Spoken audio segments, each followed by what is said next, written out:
मिनश्शैतानिर्रजीम बिस्मिल्लाहिर्रहमानिर्रहीम। सूरह बकरा की आयत नंबर 42 है। अनकरीब कहेंगे लोगों में से, अहमक और बेवकूफ़ लोग, किस चीज़ ने फेर दिया इन्हें इस किबले से जिस पर ये थे।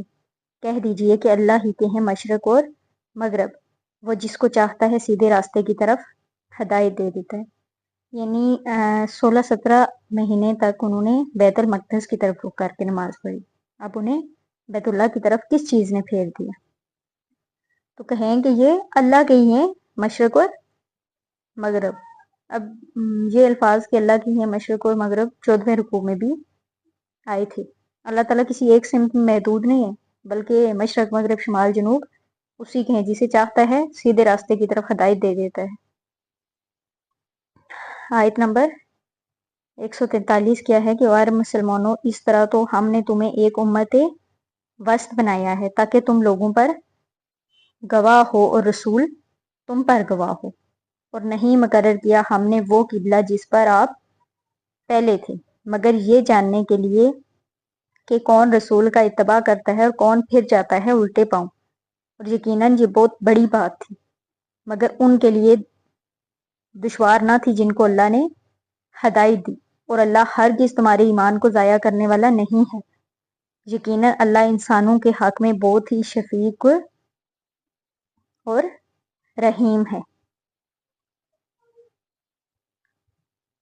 क्या है कि अब ये कहा जा रहा है कि मुसलमानों, तुम इस काबा की तवील, किबला की जो तवील है, उसको मामूली बात ना समझो। ये अलामत है इस बात की कि अब तुम्हें वो हैसियत हासिल हो गई है।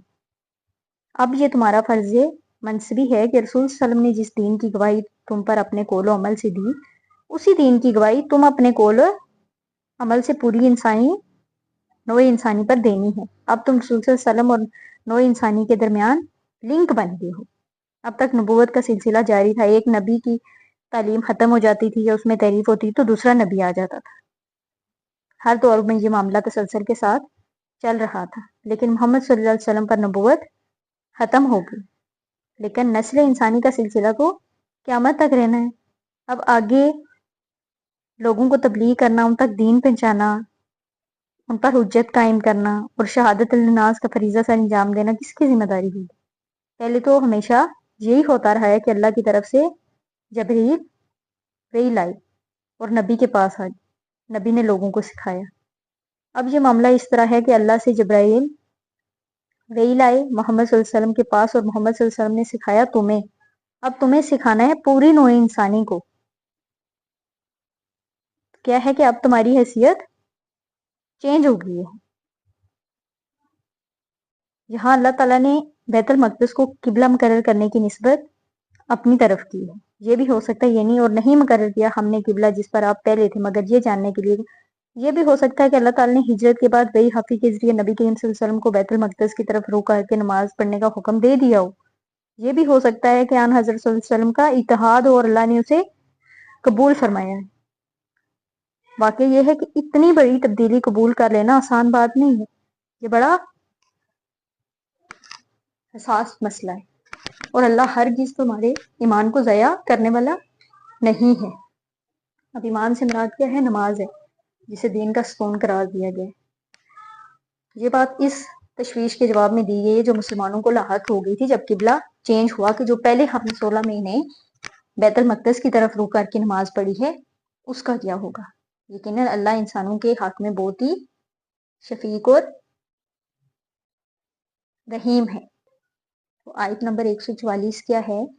ए नबी, बिलाशुबा हम आपके चेहरे का बार बार आसमान की तरफ उठना देखते रहे हैं, सो हम फेरे देते हैं आपको उसी किबले की तरफ जो आपको पसंद है। तो बस अब फेर दीजिए अपने रुख को मस्जिद हराम की तरफ। और ए मुसलमानों, जहां कहीं भी तुम हो, अब तुम्हारा चेहरा नमाज में उसी की तरफ फेरो। और ये लोग जिन्हें किताब दी गई थी जानते हैं कि ये तहवील किबला हुक्म हक है उनके परवरदिगार की तरफ से। अल्लाह गाफिल नहीं है उससे जो वो कर रहे। अब यहाँ से मालूम होता है कि खुद रसूल सल्लल्लाहु अलैहि वसल्लम को किबला चेंज होने का, जो तहवील किबला का इंतजार था, और आप सल्लल्लाहु अलैहि वसल्लम पर यह भी जो वक्फा था वो शाह गुजर रहा था, जिसमें नमाज पढ़ते हुए बैतुल्लाह की तरफ पीठ हो रही थी। चनाचा आपकी निगाहें बार बार आसमान की तरफ उठती थी कि कब जबरील अमीन तहवील किबला का हुक्म लेकर नाज़िल होते हैं। और इस आयत में मोहम्मद सल्लल्लाहु अलैहि वसल्लम की भी अल्लाह की तरफ से बड़ी मोहब्बत, शफ़क़त और अनायत का इज़हार हुआ। ज़ाहिर बात है कि रसूल सल्लल्लाहु अलैहि वसल्लम को बैतुल्लाह के साथ बड़ी मोहब्बत थी। उसके साथ आपका एक रिश्ता क़ल्बी था।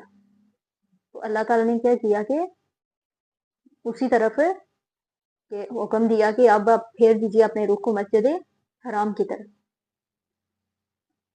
आयत नंबर 145 है, और ए नबी अगर आप इन अहले किताब के सामने हर किस्म की निशानियां पेश कर दें तब भी ये आपके किबले की पैरवी नहीं करेंगे और ना ही अब आप पैरवी करने वाले हैं उनके किबले की,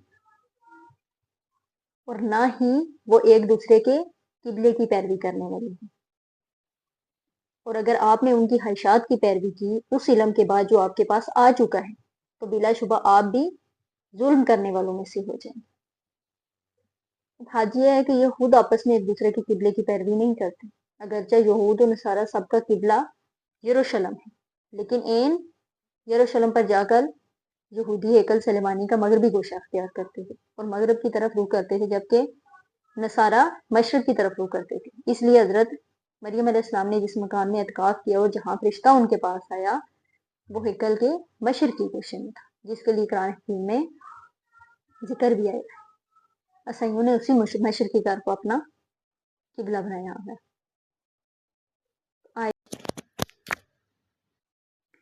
तो आप हरगिज शक करने वालों में से ना बने। आयत नंबर 148 क्या है कि हर एक के लिए एक सिमत है जिसकी तरफ वो रुख करता है। तो मुसलमानों तुम नेकियों में सबकत करो और जहाँ कहीं भी तुम होगे अल्लाह तुम सबको जमा कर के ले आएगा। यकीनन अल्लाह ताला हर चीज़ पर कादिर है। यह है कि हमने तुम्हारे लिए एक रुख मुकर्रर कर दिया, यानी बैतुल्लाह, और एक बातनी रुख तुम्हें ये अख्तियार करना है कि नेकियों की राह में एक दूसरे से आगे बढ़ने की कोशिश करो। जैसे नमाज का एक जाहिर और एक बातन है। जाहिर ये है कि आपने बावजू होकर किबले की तरफ रुख कर लिया और गाने नमाज अदा की, जबकि नमाज का बातन हजूर कल्ब और दिक्कत है। इंसान को ये एहसास हो कि वो परवरदिगार आलम के रूबरू हाजिर हो रहा है और यकीनन अल्लाह हर चीज़ पर कादिर है। आयत नंबर 149 क्या है, और जहाँ कहीं से भी आप सल्लल्लाहु निकले आप अपना रुख फेर लीजिए मस्जिद हराम की तरफ, और यकीनन ये हक है आपके रब की तरफ से और अल्लाह गाफिल नहीं है उससे जो तुम कर रहे हो। यहाँ जैसे पहले अर्ज किया गया है कि यहाँ कलाम बाज़ाहिर हजूर सल्लल्लाहु अलैहि वसल्लम से, मगर असल में आप सल्लल्लाहु अलैहि वसल्लम की रसालत से तमाम मुसलमानों से खिताब। दोबारा फरमाया 150 में, और जहाँ कहीं से भी आप निकले आप अपना रुख मस्जिद हराम की ही तरफ कीजिए और जहाँ कहीं भी तुम हो अपने चेहरों को उसी की जानब फेर दो, ताकि बाकी ना रहे लोगों के पास तुम्हारे खिलाफ कोई दलील सवाए उनके जो उनमें से जालिम हैं। यानी अहले किताब बिलखसूस यहूद के लिए तुम्हारे खिलाफ बदगुमानी फैलाने का मौका बाकी ना रह जाए। तो रैत में मजकूर था कि नबी करीम सल्लल्लाहु अलैहि वसल्लम का किबला खाना काबा होगा। अगर रसूल सल्लल्लाहु अलैहि वसल्लम ये किबला अख्तियार ना करते तो उलमा यहूद मुसलमानों पर हुज्जत कायम करते। तो ये गोया उनके ऊपर तमाम हुज्जत भी हो रहा है और कतई उज़र भी। और जो जालिम लोग हैं वो कतई हुज्जत के बाद भी बाज आने वाले नहीं है और वो एतराज़ करने के लिए हीले बहाने बनाएंगे, उनकी ज़ुबान किसी हाल में बंद नहीं होगी। ऐ मुसलमानों उनसे डरो और मुझसे डरो इसलिए कि मैं तुम पर अपनी नेमत तमाम कर दूं। ये जो तवील किबला का मामला हुआ मोहम्मद सल्लल्लाहु अलैहि वसल्लम की बासत की बुनियाद पर एक नई उम्मत तश्कील दी जा रही, उसे इमामतन नास से सरफराज किया जा रहा है और विरासत इब्राहिमी अब उससे मुंतकिल होगी। ये इसलिए है ताकि या मुसलमानों में तुम पर अपनी नेमत पूरी कर दूं ताकि तुम हदायत याफ्ता बन गए। आयत नंबर 151 है कि जैसे कि हमने भेज दिया तुम्हारे दरमियान एक रसूल खुद तुम में से, वो तलावत करता है तुम पर हमारी आयात और तुम्हें पाक करता है और तुम्हें तालीम देता है किताब और हिकमत की और तुम्हें तालीम देता है उन चीज़ों की जो तुम्हें मालूम नहीं थी। यानी तुम्हारे दरमियान में से एक रसूल भेजा है, रसूल सल्लल्लाहु अलैहि वसल्लम, जो ہماری آیت تلاوت کرتا ہے، تمہیں پاک کرتا ہے، ان کی تعلیم دیتا ہے، اور تمہیں ان چیزوں کی تعلیم دیتا ہے جو تمہیں معلوم نہیں تھی۔ آیت نمبر 152 ہے، پس تم مجھے یاد رکھو، میں تمہیں یاد رکھوں گا، اور میرا شکر کرو، میری ناشکری مت کرو۔